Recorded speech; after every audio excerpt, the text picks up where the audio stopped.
देखो एक कॉन्सेप्ट होता है बॉक्स मॉडल, ठीक है। बॉक्स मॉडल आपके एचटीएमएल का पार्ट नहीं है।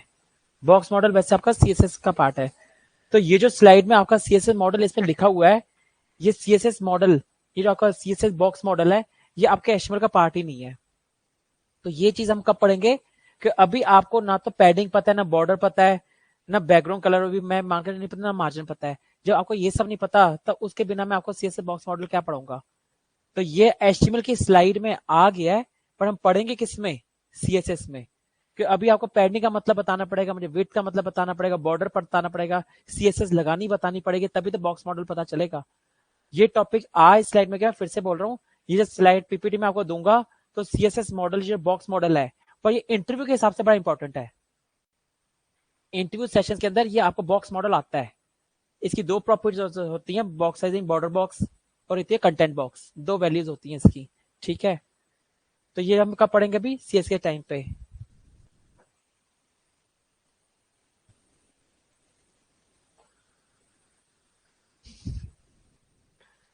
ठीक है।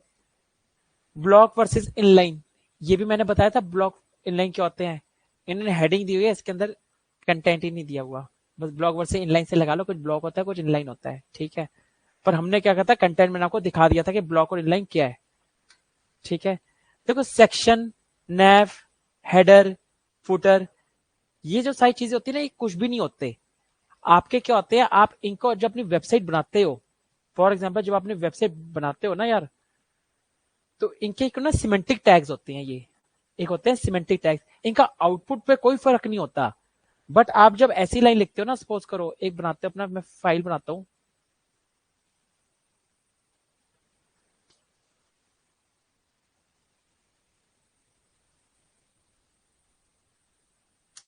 index2.html, ये मेरा बॉयलर कोड है, ठीक है। मैंने इसके लिख दिया, आपकी वेबसाइट कैसे डिवाइड हो रखी होती है, अगर मैं बात बताऊं, एक वेबसाइट जब बनाते हैं तो कैसे डिवाइड होती है। सपोज करो ये आपका एक वेब पेज है, ठीक है, वेब पेज है। आपकी एक वेबसाइट कैसे डिवाइड हो रखी होती है, ये आपका क्या होता है, नैव बार होता है, ठीक है, ये आपका नैव बार होता है। यहाँ पे आपका क्या होता है, लोगो होता है। यहाँ पे आपके क्या होती है, होम, हाँ सर्च भी हो सकता है, ठीक है, वो डाल देते हैं, ठीक है। ये लो, तुम्हारे इधर सर्च बॉक्स होता है इधर, ठीक है। और यहाँ पे क्या लिखे होते हैं, होम।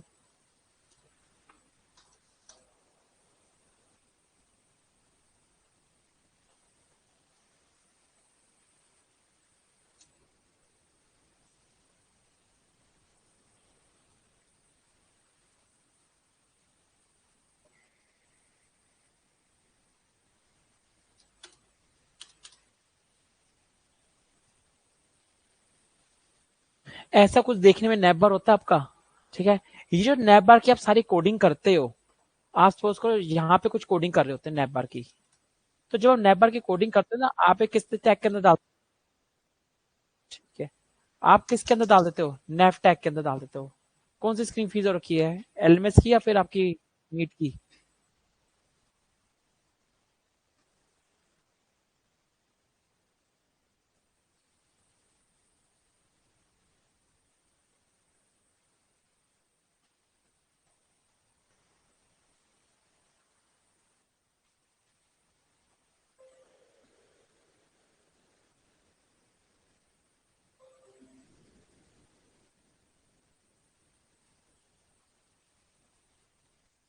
ठीक है, तो आप क्या करते हो, ये नैव के अंदर सारा का सारा काम लिखते हो। बट ये नैव टैग कुछ आपका ऐसा आउटपुट पे चेंजेस नहीं लाता, जस्ट आपके कोड की अच्छी रीडेबिलिटी बन जाए कि मेरा नेविगेशन सारा किसके अंदर है, इसके अंदर। मेरा नेविगेशन जो बाहर है वो मेरे किस टैग के अंदर है, नैव टैग के अंदर, सो दैट मेरे कोड की अच्छी रीडेबिलिटी बढ़ जाए। बाकी आप जो नैव टैग के अंदर कुछ लिख लोगे, आउटपुट में फर्क आ जाएगा। तो अगर सपोज करो आपने नैवर का जो यहाँ पे कुछ कोड लिखा, ठीक है, सपोज करो ये सारा आपने यहाँ पे कोड लिखा, वो कोड आप बिना नैव बार के भी लिख दोगे ना, आउटपुट में कुछ फर्क नहीं, नैव बार आपका तब भी बन के आ जाएगा। नैव बार में कुछ फर्क नहीं, बस क्या है, जब आप नैव टैग के अंदर वो सारा कोड लिखोगे, तो आपको पता रहेगा कि ये सारा यहाँ से मेरा नैव बार शुरू हुआ है और यहाँ पे मेरा नैव बार खत्म हुआ है। बट अगर नैव टैग के अंदर नहीं भी लिखते तो आउटपुट में कुछ फर्क नहीं आने वाला, बस कोड की थोड़ी रीडेबिलिटी खराब होगी और कुछ नहीं होगा। ठीक है, सिमिलरली अगर मैं बताऊं ये मेरा क्या होता है, सपोज करो मेरा ये एक होम सेक्शन है पूरा पूरा, यहां से लेके या मेरा पूरा मेरा एक सेक्शन है।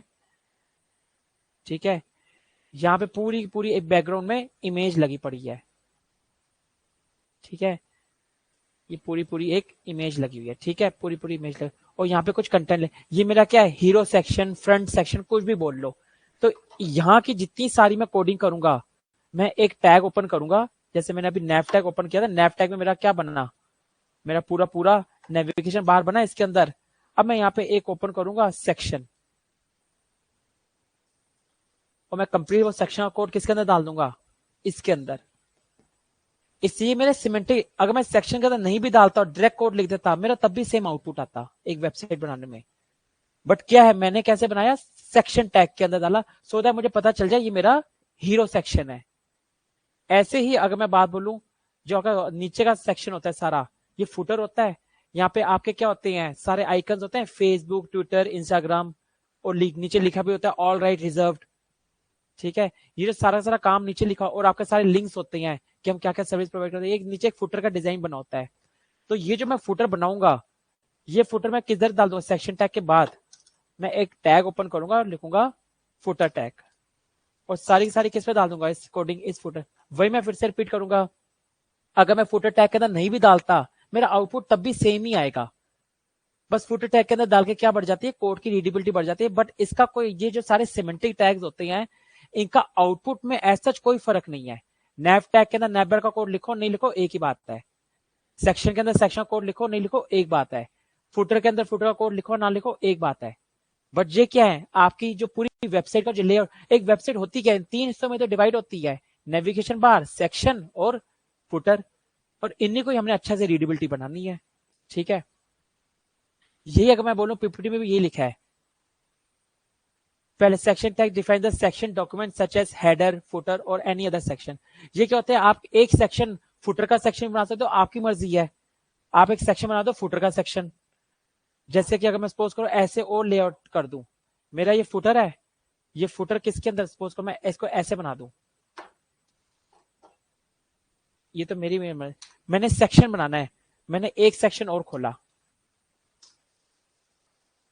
सेक्शन और खोला, इस सेक्शन के अंदर इसको मैंने एक क्लास दे दी। ये अभी हम पढ़ेंगे क्लास होती क्या है। इसे क्लास इसे मैंने दे दी, इसे दे दिया मैंने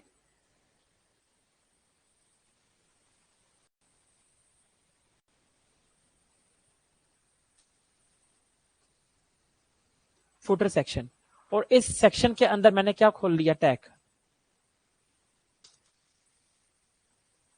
इसके अंदर मैंने क्या खोला, फुटर, यानी ये सेक्शन मेरा किसके लिए है, फुटर के लिए। और ऊपर वाला सेक्शन जो मैंने बनाया था, ये मेरा सेक्शन क्या है, इसको मैं क्लास देता हूं, ये मेरा कैसे है, मेरा हीरो सेक्शन है। जो मेरा जो ब्राउजर पे मेरा जो वेबसाइट ओपन खोलेगी, मेरा जो होम पेज टाइप है, ये मेरा हिट, जिसमें मेरा मेन लोगो दिखेगा, मेरा मेन बैकग्राउंड इमेज दिखेगी, सारी साइज की मेरा हीरो सेक्शन है। ये भी एक सेक्शन है, और ये सेक्शन किसके लिए है, इसके अंदर मैंने फुटर डाल दिया। ऑल दो इस सेक्शन से भी कोई इफेक्ट नहीं पड़ने वाला, इस फुटर से भी कोई इफेक्ट नहीं पड़ने वाला, जो इफेक्ट पड़ेगा वो तो इसके अंदर के कोड का पड़ेगा। तो यही मैंने इस पीपीटी में लिखा है, the section tag is used when requirement of 2 headers और फुटर्स और any other section of document needed. ये सारी सारी थ्योरी है इसकी, और आप इसकी थ्योरी पढ़ लो एक बार, वही सेक्शन के सेक्शन कंटेंट लिखा हुआ है, सब थ्योरी है।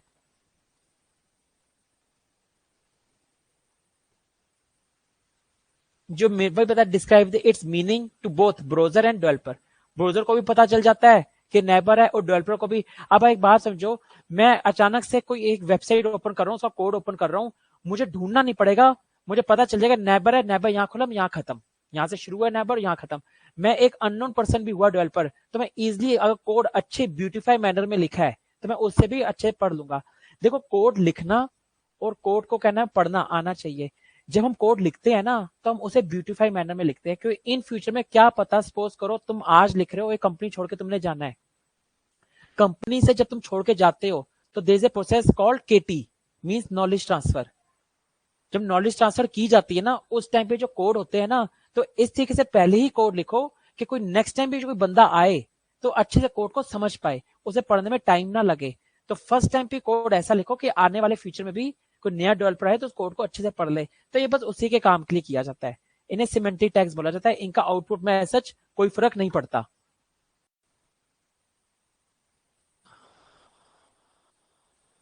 ठीक है, इसे सेक्शन के टैग को एक बार पढ़ो थ्योरी, फिर मैं आगे बताता हूँ।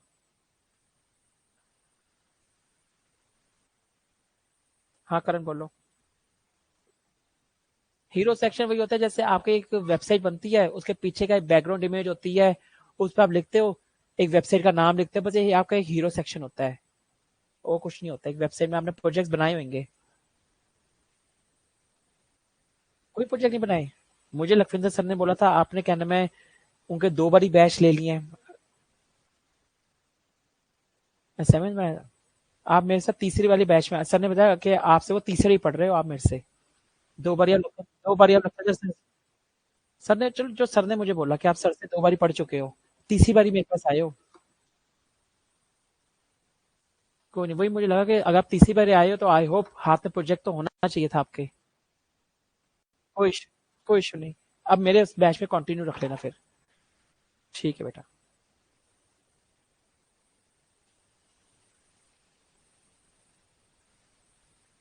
हो जाए तो मैं बताऊं, आगे बढ़ूं। थ्योरी समझ आ गई सारी ये। नैव भी क्या है? नैव के अंदर हमने एंकर टैग्स बना सकते हैं। तो नैव क्या है? Nav tag defines the navigation menu. Nav tag is intended only for major block navigation links. आप इसे क्या बनाते हो? एक navigation, home, about, contact, links ही तो बनाते हो। तो बस नैव टैग यही है बस। नैव के अंदर अब आप बोलो, ये जो आपने एंकर टैग्स लिए, ये एंकर टैग आप प्लेन भी तो ले सकते हो। नैव के अंदर रैप करने नेसेसरी है, काम तो तब भी करेंगे। बट नैव टैग से क्या पता चल जाएगा ये मेरा नेविगेशन बार के लिंक्स हैं। बस एक कोड की रीडेबिलिटी बढ़ाता है सिमेंटिक टैग्स, और कुछ नहीं करते। ठीक है मैम। अभी और आपका क्या नाम है? आपका नहीं, आपका सुमित। अभी आप लोगों के टैक्स शायद कुछ समझ नहीं आ रहे होंगे, अभी जस्ट क्लास के बाद मैं बैकअप दूंगा ना, सब समझ आ जाएगा आपको। ठीक है, आपको पता है वैसे ये, आपको पता है मैम ये सब नहीं पता कोई? सुमित आपको, आपको पता है? कर रखा है, तो आप समझ ही पा रहे हो मैं क्या बोल रहा हूँ। ठीक है। हेडर क्या होता है? हेडर टैग क्या होता है? जिसमें आप बस एक हेडिंग्स बनाते हो अपनी सारी। ठीक है। फुटर आप देख रहे हो, फुटर ऐसा होता है कुछ मेरा, और फुटर के अंदर आप कुछ आपका कॉपीराइट, कॉन्टैक्ट, या आप block to top links, related document, ये सारी सारी चीजें इंफॉर्मेशन डालते हो। आपका सारा का सारा ब्लॉक आपका फुटर ऐसा बन जाता है। ये क्या है? ये तो एक डेमो है वेबसाइट बनाने का। ऐसा जरूरी है कि फुटर ऐसा ही हो, फुटर कैसा भी हो सकता है। ठीक है, ये तो एक तरीका है कि फुटर के अंदर हम डालते क्या है। फुटर तो बहुत टाइप के होते हैं। ये अब कमांड्स हैं। मैंने अभी क्या किया था, एक काम देखो, मेरी क्या है, ये क्या है, मेन फोल्डर है HTML12। आपका 12 बजे का बैच है। यहां से क्या मैं फाइल क्रिएट करता हूँ, यहां से मैं एक फोल्डर क्रिएट करता हूँ। मैंने एक फोल्डर क्रिएट किया by the name video. Video नहीं, मैं ले देता हूँ कंपोनेंट्स। ये क्या नाम से मेरा एक कंपोनेंट नाम का फोल्डर बन गया। ये फोल्डर मुझे ऐसे ना बना के कमांड से बनाना हो, तो इसकी कुछ कमांड्स होती हैं। पहली कमांड क्या है देखो, mkdir टेस्ट। ये कहां पे जाना है? पहले मैं इस फोल्डर में गया अपने, ये मेरा फोल्डर है, मैंने यहाँ पे लिखा mkdir मीन्स मेक डायरेक्टरी, और मैंने इस पे लिखा टेस्ट। अब मैं अगर आउटपुट में आके देखूंगा तो एक टेस्ट नाम का फोल्डर बन गया। जो मैं वहां से बना रहा हूँ वो मैंने अब कमांड के थ्रू बना दिया। इसे ना लिनक्स कमांड्स बोलते हैं वैसे। ये कमांड्स होते हैं मेक डायरेक्टरी, आपकी लिस्ट से आप सारी फाइल देख लेते हो। ठीक है, ये आपके वैसे लिनक्स की कमांड्स होती हैं। एचटीएमएल में क्यों डाल दिया है आई डोंट नो। एचटीएमएल में इनका कोई यूज है नहीं, बट चलो सिलेबस में है तो कर लेते हैं। RMDIR means remove directory. अगर मैं लिखूंगा RMDIR टेस्ट तो क्या होगा, जो टेस्ट बनाया था ना डिलीट हो जाएगा। वैसे मैं कैसे डिलीट कर सकता हूँ? अगर मैं इस पे जाऊं, राइट क्लिक करूं, तो डिलीट ऑप्शन आती है, या तो मैं यहां से कमांड यहां से डिलीट कर सकता हूँ। नहीं तो मैं यहां पे गया, मैंने लिखा RMDIR, क्या लिखूंगा, टेस्ट। ओके, एंटर करा। अगर मैं आउटपुट देखूं टेस्ट पता चला ही क्या, एक है D I use to look up of all the directories and files. मेरे इस फोल्डर के अंदर कितनी डायरेक्टरीज और फाइल्स हैं, तो मैं कैसे करूंगा, dir से। देखें एक बारी, मैंने यहां पे लिखा dir,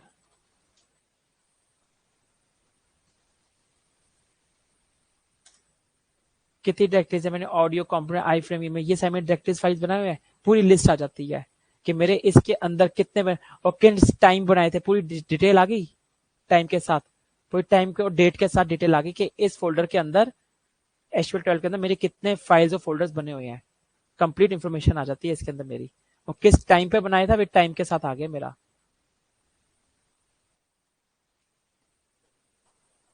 ठीक है, और क्या होती है आपके इसमें, CD, ये होती है navigation from directory to directory, change directory exactly. अब इसके अंदर मेरा देखो क्या है, ऑडियो टैग भी है, कंपोनेंट्स है, इमेजेस भी और वीडियो, इतने फोल्डर्स हैं। मैं अभी किस फोल्डर के अंदर हूं करंटली, एक तो एक कमांड होती है CLS क्लियर स्क्रीन। ठीक है, मैं अभी किस फोल्डर के अंदर हूं, HTML12 के, मुझे LT मीन CD, मुझे जाना है कौन से फोल्डर के अंदर, कंपोनेंट्स फोल्डर के अंदर, मैं लिखूंगा कंपोनेंट्स। अब मैं क्या HTML12 के अंदर जो कंपोनेंट्स फोल्डर है, मैं उसका मींस चेंज डायरेक्टरी, और अगर मैं लिखूंगा CD डॉट डॉट, एक डायरेक्टरी पीछे चले जाओ, कंपोनेंट्स के ठीक ऊपर फोल्डर कौन सा था, HTML12, तो ठीक मैं उसके ऊपर पहुंच गया। CD और कंपोनेंट नाम लिखूंगा तो मैं उस फोल्डर के अंदर चला जाऊंगा, CD डॉट डॉट डालूंगा, जो उसका ऊपर का पेरेंट फोल्डर होगा मैं उसके अंदर चला जाऊंगा। वापस अगर इसके अंदर वही लिख दो फिर, CD कंपोनेंट का नाम, CD और फोल्डर का नाम, दोबारा से उस फोल्डर के अंदर आ जाओगे। नहीं नहीं, बिना लिखे जादू थोड़ा है यार।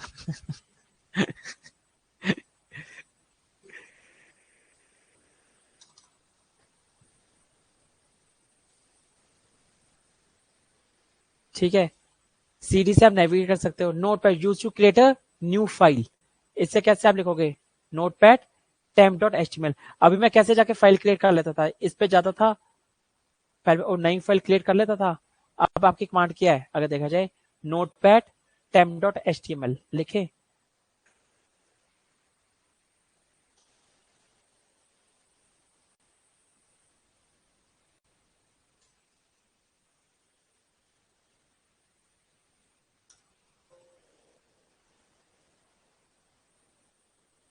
फाइल भी ऐसे आती है पर ऑप्शन मिल जाती है,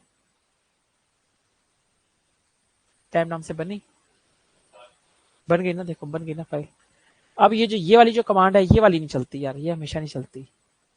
अगर रिमूव करनी है तो ये वाली टाइम रिमूव करने के लिए अलग कमांड होती है, ये इस कमांड से डिलीट नहीं, ये जो कमांड है डेप्लीकेट हो गई है, इस कमांड से डिलीट नहीं होगा। ये जब पीपीटी बनी होगी ना, तब इस कमांड से डिलीट होती होगी, अब ये डेप्लीकेट हो गई है।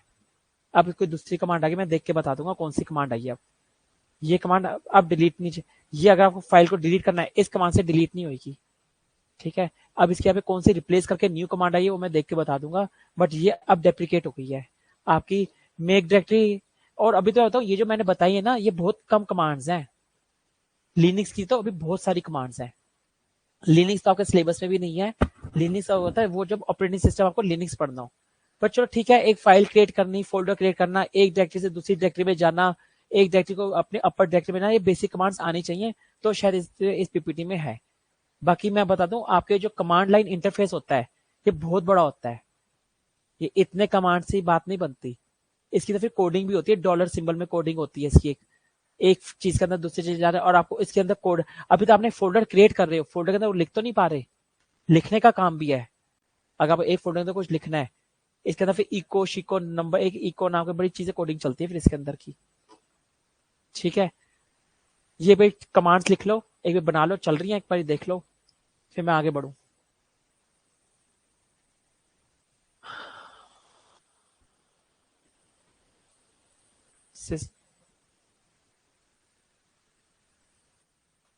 सिस्टम ही नहीं चल रहा, होना था मतलब जो अब एग्जिस्ट नहीं करता, जो चला जाए उसे डेप्रिकेट कहते हैं। वर्क नहीं करता, जो अब एग्जिस्ट ही नहीं है। Your device run into a problem and need to recharge.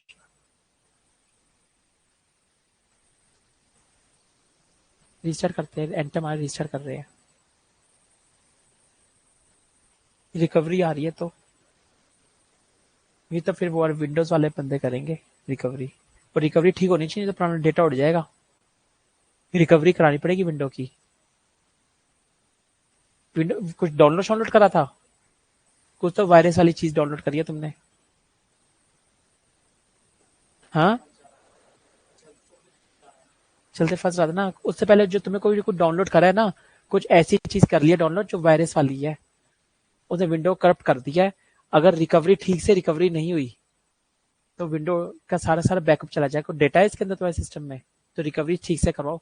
या तो कंपनी के पास जाओ, या फिर देखो कोई यहाँ पे स्टूडेंट को रिकवरी करनी आती हो। नहीं तो ऊपर रिसेप्शन पे जाओ, पायल मैम है।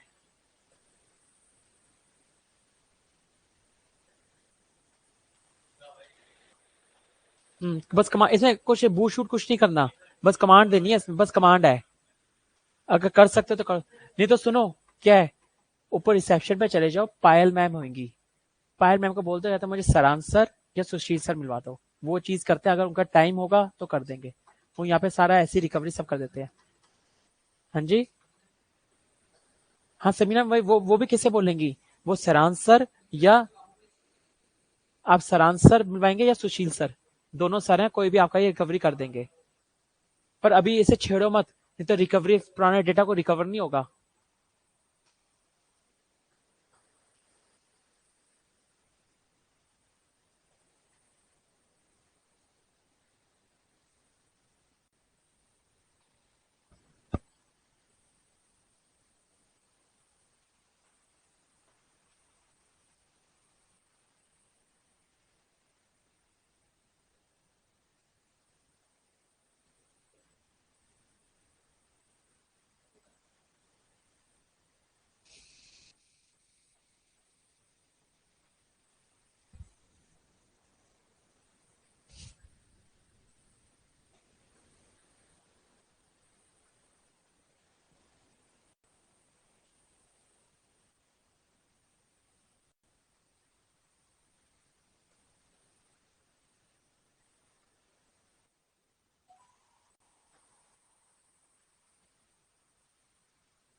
हो गई डिलीट इससे।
हो गया सबका, आगे बढ़ू क्या? चलो।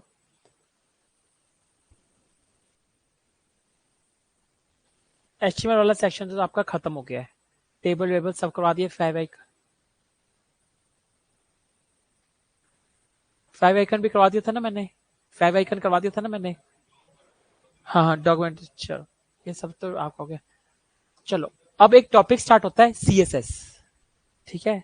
CSS, डिफटेक। डिफटेक तो कुछ नहीं आपका, डिफटेक क्या है दिखा देता हूँ, कुछ नहीं है डिफटेक, कुछ नहीं है, बताया था वो ब्लॉक लेवल एलिमेंट्स। कोई नहीं, डिफटेक देख लो, कुछ नहीं डिफटेक कुछ। डिफटेक मीन्स आपका कहता है डिवाइडर, किसी का डिवीजन करना हो ना तो डिफटेक का मतलब होता है। और डिफटेक एक तरीका का कंटेनर भी होता है। डिफटेक जैसे क्या है, फॉर एग्जाम्पल मैंने एक डिव ले लिया, ठीक है। डिव मीन्स एक अलग सा डिवीजन बनाना।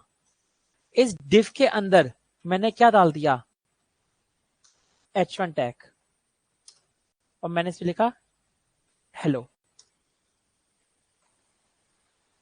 ठीक है। और मैंने अब इसके अंदर एक और लिखा P टैग,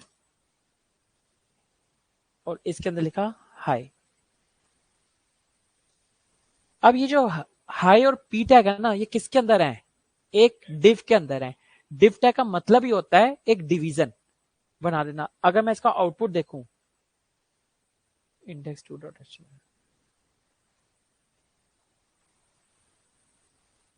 हेलो और हाई दिख रहा है। अगर मैं इसे राइट क्लिक करूं और एलिमेंट्स में जाऊं, आप देख लो इस डिव के अंदर हेलो और हाई है। अगर मैं कंप्लीट डिव पे होवर कर दूं तो देख रहे हो डिव के अंदर क्या है, इंडिविजुअल। अगर मैं हाई पे इस पे होवर करूं हेलो ये है, इंडिविजुअल इस पे होवर करूं तो हाई ये है। बट मैं अगर डिव पे होवर करूं तो कंप्लीट इस डिव के अंदर हेलो और हाई है। देख रहे हो आपका कंप्लीट ब्लू हो गया है। तो मीन्स इस कंप्लीट डिव के अंदर क्या है, हाँ। और अगर मैं आपको इसको और प्रूफ करके दिखा दूं कि इसी के अंदर ही है ये, तो मैंने इस पे क्या करा, टिप पे लगा दिया एक स्टाइल। अभी पढ़ेंगे हम CSS में, style border 2 pixel solid red. अब आप देखोगे जो बॉर्डर बना वो देखो इसके ऊपर, इसके कंप्लीट इसके ऊपर है। मींस क्या है, ये एक अलग सा डिव बन गया, अलग सा एक सेक्शन बन गया है जिसके अंदर H1 टैग और P टैग है। मैंने डिव पे लगाया तो देख रहे हो क्या है, बॉर्डर कंप्लीट बॉर्डर आया, हेलो के हेलो भी बॉर्डर के अंदर और हाई भी बॉर्डर के अंदर है। इट मींस ये क्या आपके डिव के अंदर है। और डिव आपका क्या होता है, ब्लॉक लेवल एलिमेंट होता है, पूरी की पूरी विड्थ लेता है। स्पैन कुछ नहीं होता, स्पैन क्या है, एक आपका इनलाइन एलिमेंट है। जैसे कि अगर मैं चाहता हूं ऐसा कुछ, मेरे पास एक P टैग है, मैंने इसमें लिखा React. React is a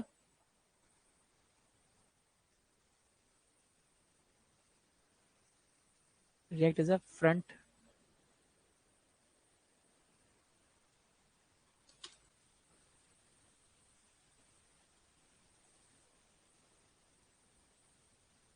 react is a front end language.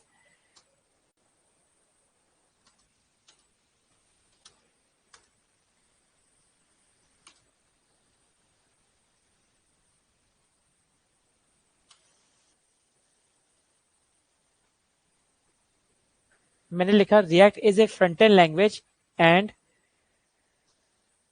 It is use to make interactive UI. अगर मैं अपना आउटपुट देखूं तो मुझे आउटपुट कैसा मिल रहा है, React is a front end language and it is use to make interactive UI, मुझे यहां पे दिख रहा है। बट अगर मैं इसे कर दूं P को, अगर मैं बोलूं P को मुझे स्टाइल करना है, स्टाइल बैकग्राउंड कलर क्या कर दूं, जो लाइट और पिंक, पिंक कर देता हूं। तो आप आउटपुट देखोगे कंप्लीट मेरा P टैग हो गया। पर मुझे क्या करना था, मुझे बस रिएक्ट को पिंक करना था, बाकी का सारा कैसा है, ब्लैक कलर में ही है। उसका बैकग्राउंड मुझे पिंक, मुझे बस बैकग्राउंड किसका चाहिए, ठीक है। तो मैं क्या करूंगा, आपका ये क्या था, इनलाइन एलिमेंट होता है। ये रिएक्ट को क्या करूंगा, मैं एक टैग के अंदर डालूंगा which is a span tag. और इस रिएक्ट को मैं इतनी सी लाइन को डाल दूंगा आपके स्पैन के अंदर। और ये जो मैंने लाइन लिखी ये पी टैग में ना लिख के, कि पी टैग क्या कर रहा है, पी टैग तो कंप्लीट सारा डेटा को बैकग्राउंड लगा के दे। अब मैंने ये लाइन किसमें लिख दी, स्पैन के अंदर, और मैं स्पैन के अंदर लिखूंगा तो आप देखोगे बस पर्टिकुलर मेरा स्पैन का, क्योंकि क्या है, स्पैन टैग है एक इनलाइन, और ये उतनी ही विड्थ लेता है जितनी कंटेंट होता है। इसकी विड्थ कितनी है, रिएक्ट जितनी विड्थ है, और दूसरा कंटेंट उसके साथ से शुरू हो जाता है। तो स्पैन टैग, स्पैन और आपके डिव में एक ही फर्क है, स्पैन आपका इनलाइन एलिमेंट है और डिव आपका एक ब्लॉक लेवल एलिमेंट है। डिव क्रिएट अदर डिवीजन, और स्पैन उतनी ही विड्थ लेता है जितना कि मेरा कंटेंट होता है। सिंपल, कुछ ऐसे इसका हार्ड एंड फास्ट रूल नहीं है। ठीक है, स्पैन इसी कामों के लिए यूज किया जाता है कि किसी एक चीज को हाईलाइट करना हो। जैसे कि हमने अभी वो पढ़ा था, फॉर एग्जाम्पल मार्क टैग पढ़ा था, मार्क टैग कर देता, ऐसे ही मैंने अब ये भी देखा, ये भी तो मैंने मार्क ही कर दिया ना। अगर मैं इसके अंदर ये सारी लाइन भी डाल देता,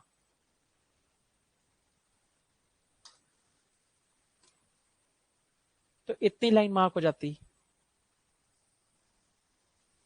इतनी मार्क है। जैसे अभी हमने मार्क पढ़ा था, वो मार्क मैंने अब ऐसे बना लिया सी, बट ये कैसे बनाया मैंने, सीएसएस के थ्रू बनाया है, इसे सीएसएस बोलते हैं। जो अभी हम पार्ट पढ़ेंगे, अभी हमारा पार्ट है, तो आपको स्टाइल, ये क्या करो, अभी सब स्टाइल पढ़ेंगे क्या है। ठीक है,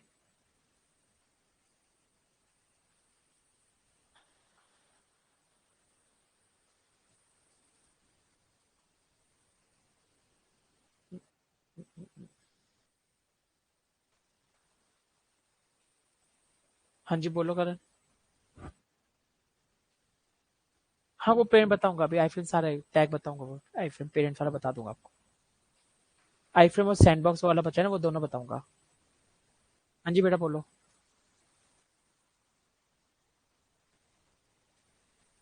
इसमें गिट कमांड्स हैं?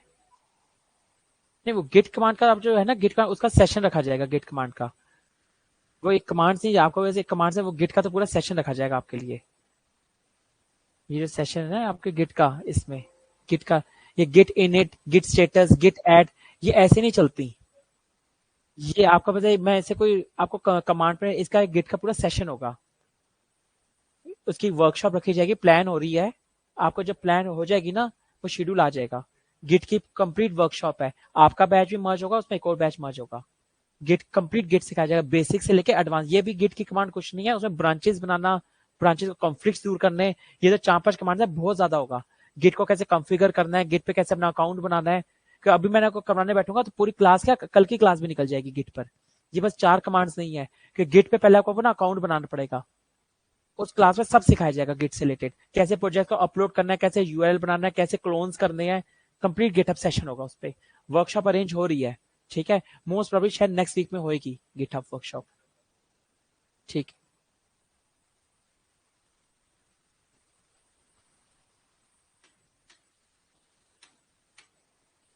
देखो सीएसएस, सीएसएस डेफिनेशन पढ़ते रहेंगे। सीएसएस होती क्या, मैं ही बता देता हूँ पहले। देखो सीएसएस कुछ भी नहीं है, सीएसएस बेसिकली आपने एचटीएमएल लिख लिया। अब जो आपका डिजाइनिंग पार्ट है सारा का सारा, कि आपकी वेबसाइट कितनी ब्यूटीफुल दिखनी चाहिए ब्राउजर पर, ये सारा काम वो करती है। आपके क्या नाम है, मैंने बटन बनवा के दिए थे, एचटीएमएल में बटन बना के दे सकता है, बट बटन को कैसे ब्यूटीफाई मैनर में दिखाना है, कैसे प्रेजेंटेबल अच्छा करना है, ये आपकी बॉडी का स्ट्रक्चर स्केलेटन बताता है, बट हमारी स्किन का कलर, हमारी आंखों का कलर, हमारे बालों का कलर, वो कौन बताता है, सीएसएस। सीएसएस लिखने के या सीएसएस अपने एचटीएमएल में इंटीग्रेट करने के 3 तरीके हैं। One is inline, other is internal, and third one is external. Internal is also called embedded, इसमें नहीं लिखी, बट इनलाइन, इंटरनल और इंटरनल को एम्बेडेड सीएसवी बोली जाती है। अगर मुझे अपने एक एचटीएमएल डॉक्यूमेंट में सीएसएस को इंक्लूड करना है, तो उसको ऐड करने के 3 रास्ते हैं, इनलाइन, इंटरनल और एक्सटर्नल। ये आप कैसे लिखोगे अपने इसके अंदर, इनलाइन कैसे लिखा जाता है, जो अब मैं स्टाइल जोड़ रहा था जो टैग पे, जैसे मैं अब सीएसएस स्टार्ट में मैं फिर से बताता हूँ।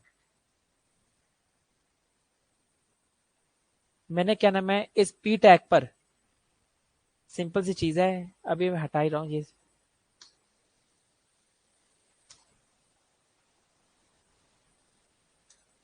इस पी टैग पे मैंने एक स्टाइल जोड़ा, स्टाइल मैंने उसे बोला बैकग्राउंड कलर कर दो, क्या नाम है, रेड, और जो मेरा कंटेंट लिखा हुआ है, जो मेरा कंटेंट कलर, उस कंटेंट का कलर कर दो व्हाइट। अगर मैं आउटपुट देखूंगा, बैकग्राउंड का कलर हो गया रेड, और जो कंटेंट लिखा हुआ है वो कैसे हो गया, व्हाइट।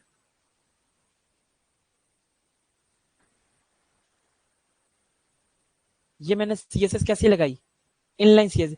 जो तो मैं सीधा टैग के अंदर लगा देता हूं ना, वो होती है आपकी इनलाइन सीएसएस। ये क्या मेरी इनलाइन सीएसएस होती है, जो मैं सीधा सीधा टैग के अंदर ही लगा देता हूं।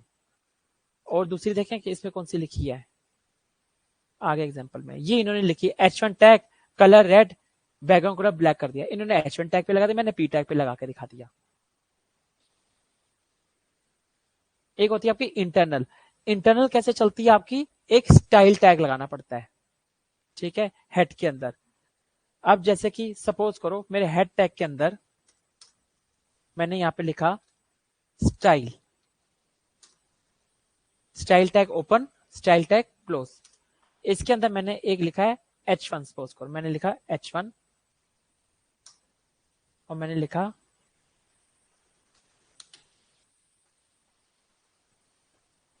This is heading. मैंने यहां पे लिखी कि जो मेरा H1 है उसका कलर कर दो व्हाइट, व्हीट कर देते हैं, और बैकग्राउंड कर दो, बैकग्राउंड कलर कर दो उसकी ब्लू वैलेट। अब अगर आप आउटपुट देखोगे, दिस इज हेडिंग का क्या लिखा है, ये भी हो गई और ये भी हो गया, क्योंकि अल्टीमेटली क्या है आपकी दो हेडिंग थी। इसके अंदर ये भी हेडिंग था H1, और इसने किसको कैप्चर करा, जितने H1 है सारे कैप्चर हो जाएंगे। अब क्या दिक्कत आएगी कि अब आप देखोगे भाई मुझे तो आगे जाकर हम सीएसएस पढ़ेंगे, अब आप बोलोगे मुझे तो इस H1 को बैकग्राउंड ब्लू करना था और इसका पर इसका नहीं करना था। ये जो आपको स्पेसिफाई करना होगा ना, वो उसी काम के लिए आई चीजें क्लास और आईडीज आई। बट अभी आपने क्या करा है H1, अगर आप H1 के थ्रू किसी को करोगे तो H1 सारे टारगेट हो जाएंगे। बट आप किसी पर्टिकुलर H1 को चाहते हो, वो आपके एग्जांपल आएगा क्लास और आईडीज के ऊपर। बट अभी आपने क्या बोला है, जहां जहां मेरा H1 है उनका कलर कर दो व्हीट और बैकग्राउंड कलर कर दो ब्लू वायलेट। तो जहां जहां मेरे डॉक्यूमेंट के अंदर H1 मिलेगा उन सब पे एप्लीकेबल हो जाएगी ये चीज। इंडिविजुअल कैसे जाना है, वो आईडी और क्लास के थ्रू जाते हैं, ठीक है। जब आप अपने हेड टैग के अंदर स्टाइल टैग को ओपन और क्लोज करके जो चीज लिखते हो तो इसे कहते हैं इंटरनल, इंटरनल सीएसएस। ये उस पेज तक वैलिड होती है। अगर अब मुझे एक्सटर्नल पे जाना है, एक्सटर्नल का इसमें भी लिखा होगा,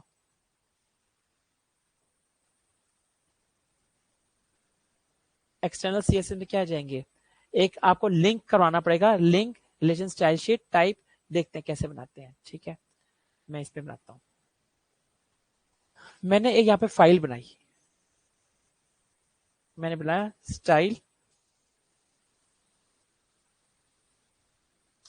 ठीक है। मैंने इस पे लिखा जहां पे मेरा H2 टैग है उसका बैकग्राउंड कलर कर दो ब्राउन, और कलर कर दो एक्वा कर देते, चलो ठीक है। ये मेरी अलग फाइल है और ये मेरी अब अलग फाइल है। इस फाइल से कुछ भी लेना देना नहीं है। अगर तो मैं सपोज करो इसके अंदर लिख रहा हूं H2 टैग, मैं लिखा hi this is H2 tag, screen black हो गई है, देखता हूं मैं।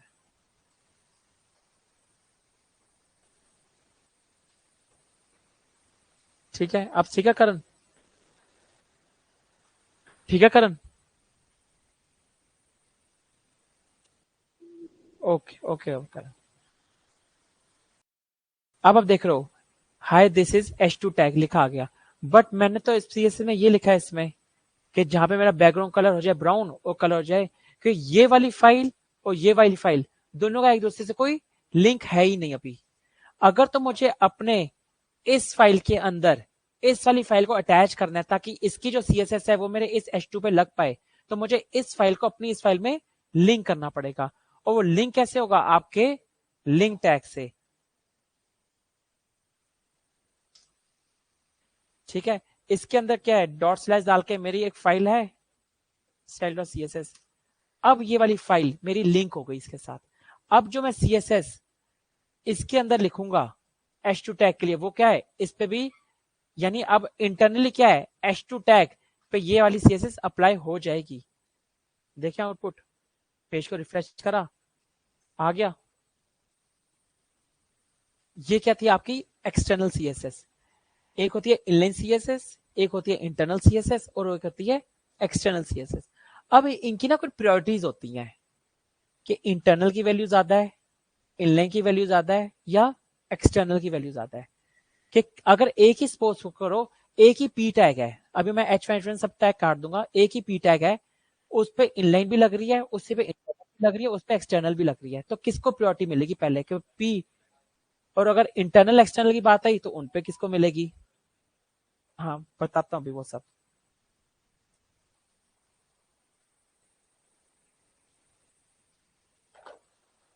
ठीक है, करते हैं।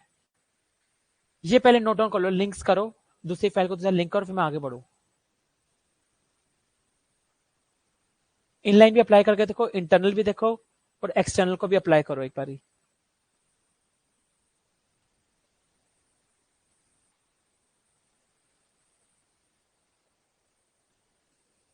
बड़े प्रोजेक्ट के लिए एक्सटर्नल यूज होती है।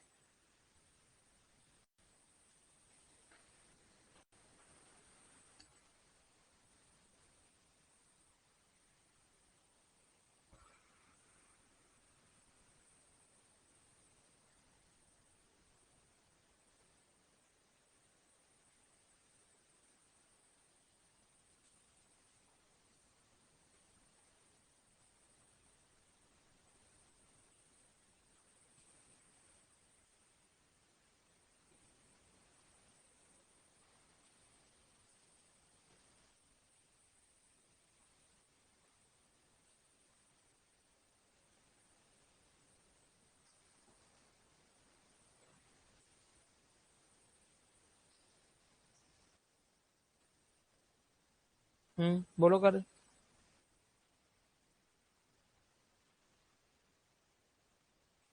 हाँ, ऑनलाइन वो लक्ष्मण सर के साथ डिसाइड हो रहा है, देखते कब होता है।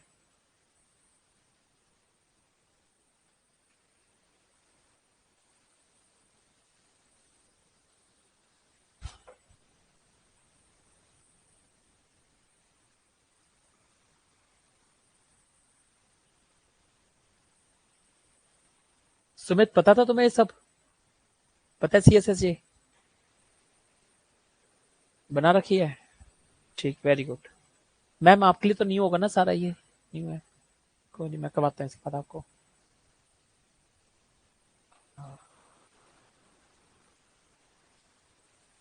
ठीक है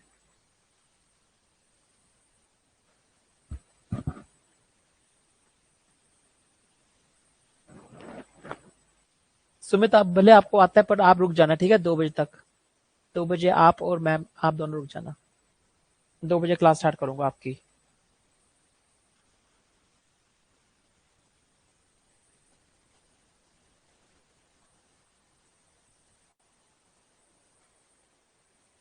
क्लास प्लस में मैम, बैक क्लास में मैम 3 या 4 लगेंगी आप पर। 3-4 लगेंगी कम से कम। मीन्स ये वीक आना है बस, क्लास के बाद भी रुकना पड़ेगा।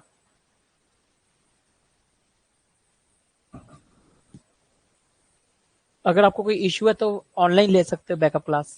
मैं लिंक शेयर कर दूंगा आपको, तो आप घर बैठे भी ले सकते हो अगर आपको कंफर्टेबल है।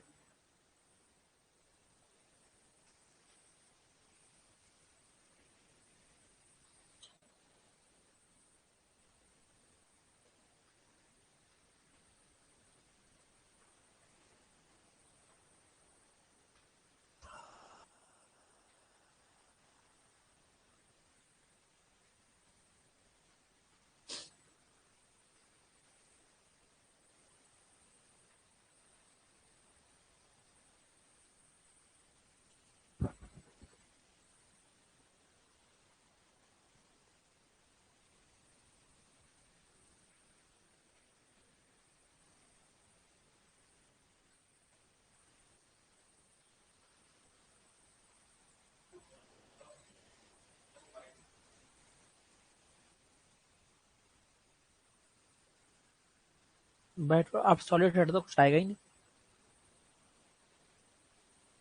2 पिक्सल सॉलिड ब्लैक लिखोगे, तो अगर सॉलिड मत लिखो तो कुछ आएगा ही नहीं।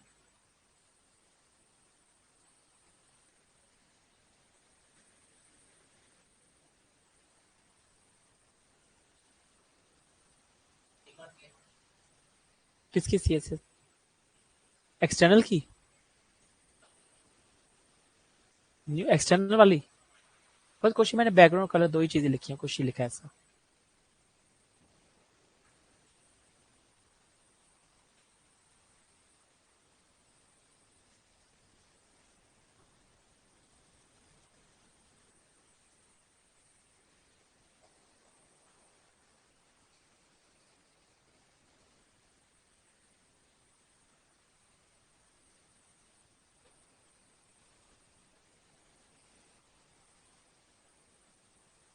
करण, मेरी आवाज आ रही है आपको?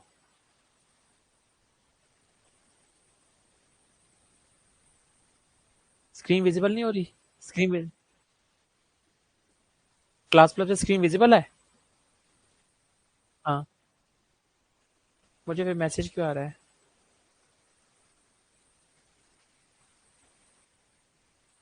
हम्म।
चेंज करो स्क्रीन, ये वाला लगाऊं?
करूं, आगे बढ़ूं?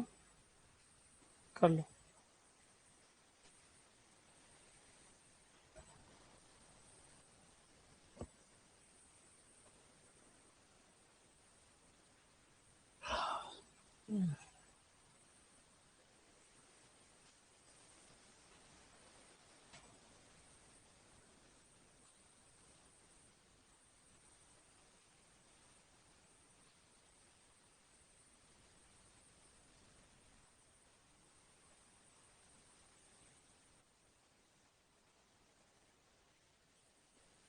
एम्बेडेड।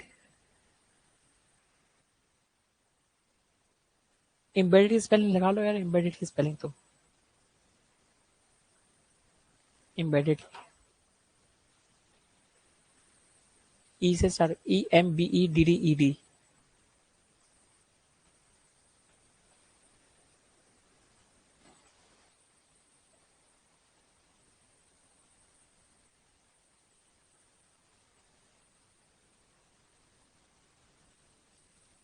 आगे बढ़ू, चलो ठीक है। मैं अभी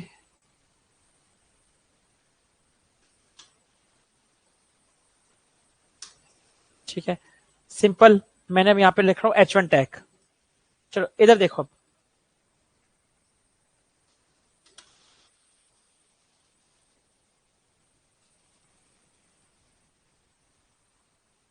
ठीक है, दिस इज हेडिंग, बस मैंने लिख दिया दिस इज हेडिंग। अगर आउटपुट देखो क्या है, देखिए दिस इज हेडिंग दिख रहा है। अगर मैं इस पे लगाता हूं इनलाइन सीएसएस, मैं सिंपल कर दिया कि मेरे पे स्टाइल लगे, स्टाइल और इसका कलर हो जाए simple colour, colour will be A red. Output अगर मैं देखूं तो मुझे क्या दिख जाएगा, ये टेक्स्ट का कलर रेड हो गया, ठीक है। अगर मैं यही अगर लगाऊं इस पे, मेरे पास स्टाइल टैग ओपन करके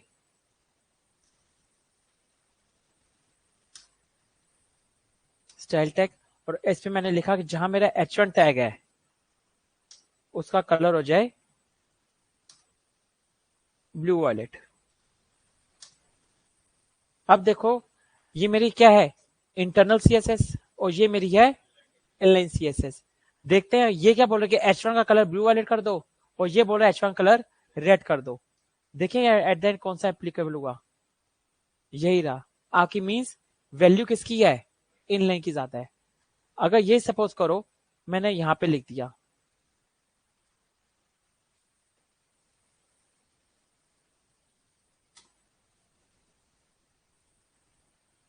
ठीक है, ये मैंने कर दिया, ये क्या बोल रहा है H1 का कलर क्या कर दो, एक्वा कलर दो। और इस फाइल को अगर मैं यहाँ पे लिंक कर दूं इस फाइल के साथ,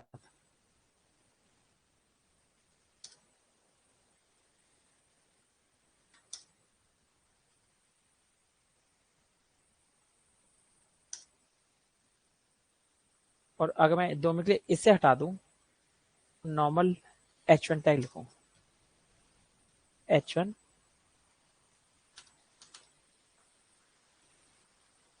दिस इज हेडिंग। अब देखिए इसमें सीएसएस क्या बोल रही है, कलर का क्या कर दो H1 का कलर एक्वा, और इसमें क्या कह रहा है इनलाइन में ब्लू कर दो। देखिए किसकी किसकी होनी चाहिए, एक्सटर्नल या इंटरनल, इंटरनल। ब्लू वाले एक्वा तो नहीं लगी, ठीक है।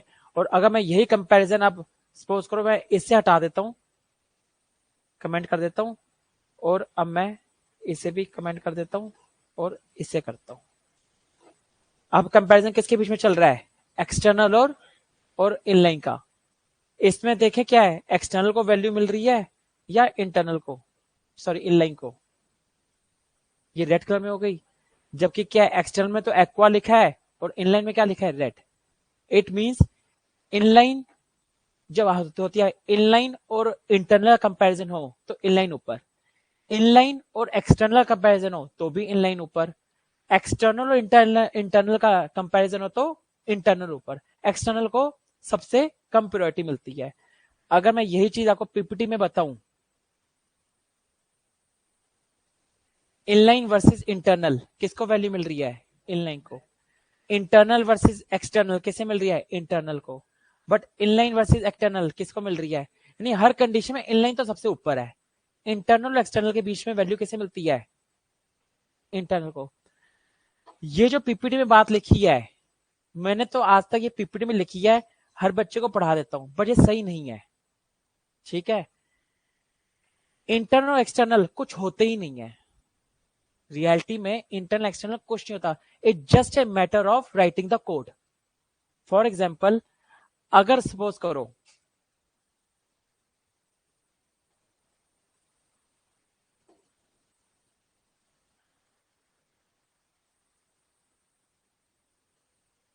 इसमें क्या बोल रहा है, आपका क्या है एक्वा कलर हो जाए और इसमें क्या हो जाए ब्लू वायलेट, तो आपका क्या आ रहा है, ब्लू वायलेट। जो पीपी रिकॉर्डिंग है जो मैंने भी आपको बता दिया, ठीक है। बट रियलिटी में कुछ नहीं होती, सबसे बड़ी वैल्यू इनलाइन होती है, बाकी इंटरनल एक्सटर्नल कुछ भी नहीं होते असली में। पीपीटी में लिखा है, ठीक है, पढ़ा रहा हूं, बट रियलिटी में जब इंटरव्यू के पास जाओगे तो ये लाइन मत बोलना, it's just a matter of writing a code. इस लाइन को मैंने यहां से कट करके यहां पे लिख देता हूं। इसमें ब्लू वॉलेट लिखा है, इसमें एक्वा लिखा है, कहां गया इंटरनल एक्सटर्नल? रियलिटी में कुछ इंटरनल एक्सटर्नल नहीं है। जो आप पहले लिखते हो, जो बाद में लिखते हो, वो पहले वाले को खत्म कर देता है। और रियलिटी में जब देखो, सिंपल सी बात है, आपका इंटरप्रेटर लाइन ऊपर से पढ़नी स्टार्ट होती है, पहले उसने बोला H1 का कलर कर दो ब्लू वॉलेट, नीचे आके कलर कर दो एक्वा। अब नीचे आके उसे ये लाइन जब मिलती है ना, ये वाली लाइन सपोज को इनलाइन की, तो जब यहाँ, तो यहाँ क्या बोलता है H1 कर दो रेड, तो अब क्या हो जाएगा, ये असली में रेड हो जाएगा। फाइल को सेव नहीं करेगा मैंने, यहाँ पे फाइल को करेंगे सेव। अब देखो क्या है, इनलाइन इसलिए सबसे ज्यादा क्योंकि इनलाइन सबसे नीचे होता है, इनलाइन सबसे नीचे होता है इसलिए इनलाइन की वैल्यू ज्यादा है। बाकी जो ऊपर वाले जो लाइन होती है ना, ये आपकी इंटरनल की वैल्यू ज्यादा, एक्सटर्नल, ये तो फैक्ट बात है ही नहीं। ये जरूर पीपीटी में इस बात लिखी है कि इंटरनल वर्सेस एक्सटर्नल, रियलिटी में इंटरनल वर्सेस एक्सटर्नल है ही नहीं कुछ चीज। आप कोड को कैसे, किसको ऊपर लिखो किसको नीचे लिख दो, मैटर वो कर रहा है।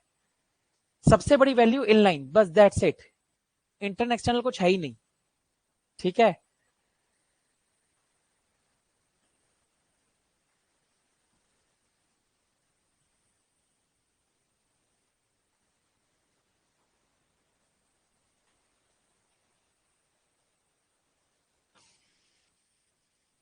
देखो अब आपके ना ये इनलाइन सीएसएस समझ आ गई। सीएसएस पहले आप पढ़ो सीएसएस डेफिनेशन क्या है।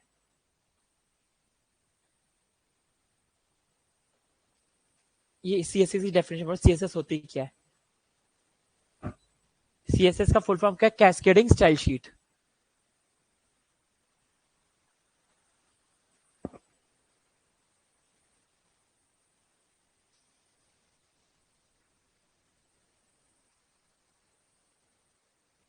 कुछ ये थ्योरी में आपको पीपीटी प्रोवाइड कर दूंगा, कुछ नहीं है, पीपीटी है, थ्योरी है, ये तो आप भी पढ़ लोगे। डिफरेंट डिफरेंट कंटेंट है, चैट जीपीटी में निकालोगे, बहुत ज्यादा थ्योरी का, आराम से थ्योरी पढ़ते रहना। ये पीपीटी में आपको भेजो। इनलाइन एक्सटर्नल इंटरनल भी बता दिया आपको, इनलाइन कैसे लगाते हैं वो भी दिखा दिया, इनलाइन कैसे लगाते हैं वो भी बता दिया, इंटरनल भी बता दिया, एक्सटर्नल भी बता दिया, और प्रायोरिटीज भी बता दी। जो प्रायोरिटीज में खराब है वो भी बात बता दी।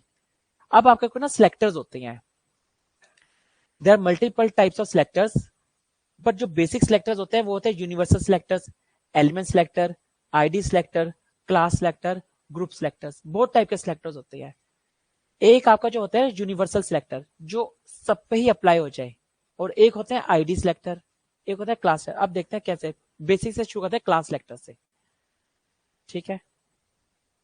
ये कंपैरिजन वाला काम करना है या फिर छोड़ दूं? करोगे कंपैरिजन वाला काम? इजी है तो कर लगा लिया तुमने, घर जाके प्रैक्टिस करना, ठीक है। ये मेरा कोड है, मैंने इस पे लगाया H1 tag, sorry this side, मैंने इस पे लगाया H1 टैग।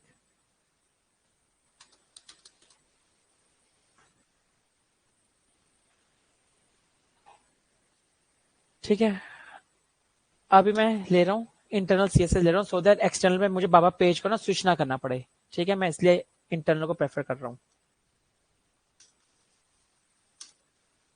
मैंने बोला जहां पे मेरा H1 टैग है वहां पे कलर कर दो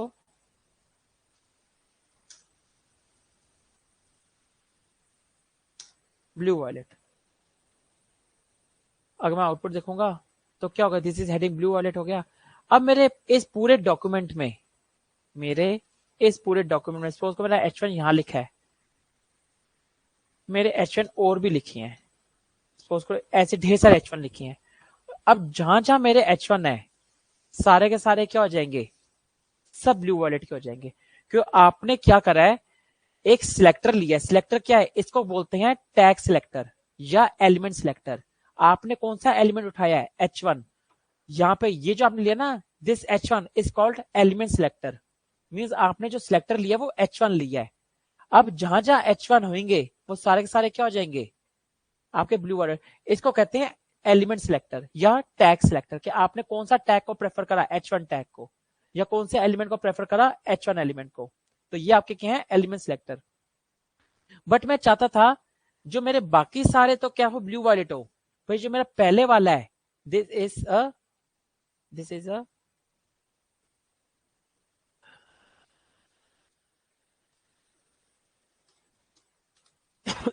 इज अ फर्स्ट हेडिंग, ये वाला मेरा पर्टिकुलर रेड कलर का हो। मैं कुछ ऐसा सिनेरियो चाहता था। बट अभी क्या है, मेरा this is a first heading भी क्या है, ये भी मेरी क्या हो रही है, ब्लू वॉलेट ही हो रही है। मैं चाहता हूं कि मेरे बाकी सारे ब्लू वॉलेट हो, पर्टिकुलर ये मेरा रेड कलर का हो। तो ऐसे काम करने के लिए क्या है, आपको आई क्लास। आप इस टैग को दोगे कि ये टैग मेरी कौन सी क्लास से बिलोंग हो जाए। क्लास, ये आपका क्या है, क्लास एक एट्रीब्यूट है, फिक्स है। नाम आप कुछ भी दे सकते हो, मैंने इसका नाम दे दिया फर्स्ट। इसका फर्स्ट दो एबीसी एक्सवाइजेड ये मत रट लेना, ठीक है। क्लास एक एट्रीब्यूट है, वैल्यू कुछ भी हो सकती है। अपना नाम भी दे दोगे ना, अगर मैं सपोज करो मैं नाम भी दे देता हूं राज, कुछ भी चलेगी, वैल्यू की कोई वो नहीं होती। क्लास हमेशा, इसको मैं भी उस ठीक नाम से लिख देता हूं फर्स्ट। क्लास हमेशा किस नोटेशन से जानी जाती है, डॉट नोटेशन। अगर तो मैंने यहाँ पे फर्स्ट लिखा है ना, तो मुझे यहाँ पे लिखना पड़ेगा जहां पे मेरी फर्स्ट नाम करके क्लास है। मैंने कैसे एक्सेस करूंगा, डॉट लगा के, डॉट लगा के और कर्ली ब्रेसेस ओपन करे। मैंने बोला जहां पे मेरी कलर नाम करके क्लास है, सॉरी जहां पे मेरी फर्स्ट नाम करके क्लास है उसका कलर हो जाए रेड। तो अब आप आउटपुट देखोगे, ये क्या हो गया, आपकी रेड कलर का हो गया। मींस आपने एक पर्टिकुलर डिफरेंशिएट, बाकी सारे तो H1 ही उठा रहे हैं, ये H1 जो पर्टिकुलर इस क्लास का है, ये किससे बिलोंग हो जाए, इससे बिलोंग हो जाए, सिंपल। ये मैंने इस तरीके से मैटर कर दिया। कोई I think it's not hard and fast rule. इस पे क्या, बस ये याद रखना है, जो क्लास लिखो वो किस नाम से जानी जाती है, मतलब किस नोटेशन से जानी जाती है, डॉट नोटेशन। अब ये क्लास आप एक में नहीं मल्टीपल H1 में भी लगा सकते हो। ये क्लास मैं इस पे भी लगा दूंगा, अगर सपोज करो, तो मेरा क्या है, पहले वाला और लास्ट वाला रेड हो जाएगा।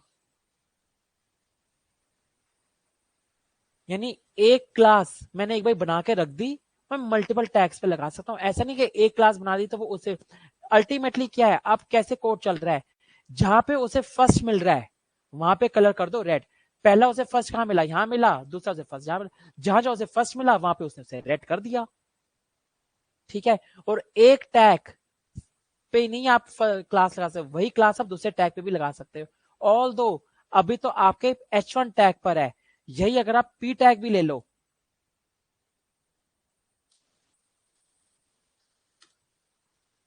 दिस इज अ पैरा, और यहां पे आप लिख दो क्लास। कहीं आप सोचो कि H1 टैग पे मैंने एक बार क्लास लगाई तो मुझे सारे H1 ही लेने पड़ेंगे, ऐसा कोई रूल नहीं है। आपने लगाई है फर्स्ट क्लास H1 टैग पे भी, आपने फर्स्ट क्लास लगाई है इस H1 पे भी, आपने फर्स्ट क्लास लगा दी P टैग पर, तो P टैग होगा वो भी कैसा हो जाएगा, देख रहे हो रेड कलर का हो गया P टैग आपका। इस तरीके से मैं, कोई मैंडेटरी नहीं है कि टैग पे ही आपका सेम टैग चल रही है, कोई भी टैग हो। इंपॉर्टेंट बात क्या है कि आपकी क्लास का नाम फर्स्ट है, और फर्स्ट किससे जानी जाएगी, क्लास किस नाम से जानी जाएगी, डॉट नोटेशन। जो नोटेशन है वो है डॉट। और एक क्लास मल्टीपल टैग्स पे अप्लाई हो सकती है, one class is applicable on multiple tags.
ठीक है,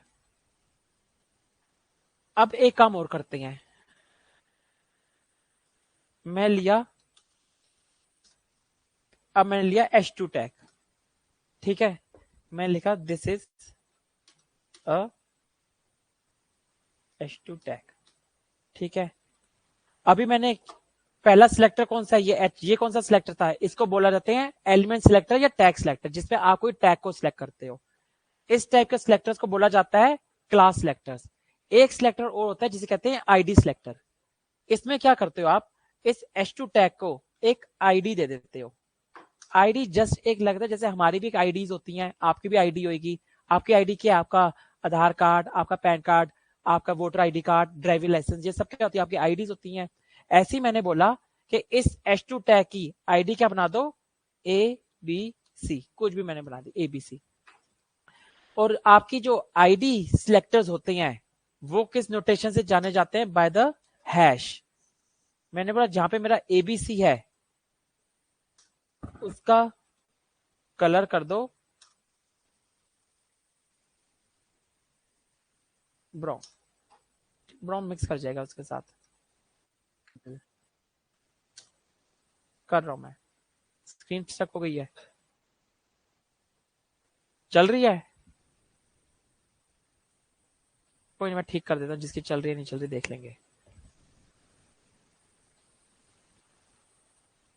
ठीक है, अब स्टार्ट हो गई होगी स्क्रीन, जिसकी नहीं भी चल रही है। मैंने बोला जहां पे ABC मिले वहां पे कलर क्या कर दो, ग्रीन। देख रहे हो, ये ग्रीन हो गया। बट अगर आप ये चीज बोलो, मैं एक और, सपोज को मेरे उसमें एक और H2 टैग है, वो भी वही है, तो देखें क्या ये भी हो जाता है ग्रीन, क्योंकि क्लास में तो चीज वैलिड थी। देखें आईडी में चीज वैलिड है, क्योंकि आईडी तो हमेशा क्या होती है, यूनिक होती है। अगर आईडी आपकी, ऐसा नहीं कि जो आपका आधार कार्ड नंबर होगा वही इनका भी आधार कार्ड नंबर, आईडी क्या होती है, हमेशा यूनिक होती है। देखें ये भी ग्रीन। तो क्लास और आईडी में फर्क क्या हुआ, क्लास और आईडी में फर्क क्या हुआ। क्लास भी आपका ऐसे कर रही थी काम, दो बना लो टैग्स और उनके दोनों में लगा लो तो रेड हो रहे थे। अब मैंने आईडी पे देखो, एरर कुछ भी नहीं आएगा, करने को आप ऐसा काम कर सकते हो, बट ये आपके कोडिंग के लिहाज से रिकमेंडेड वे नहीं है। ये वो वाली बात हो गई, फर्जी काम करना। एक ही नंबर प्लेट से दो गाड़ियां सड़क पे चला दो, एक का चलान कटेगा तो दूसरे का भी चलान कट जाएगा, ठीक है। रियल टाइम ये बात है।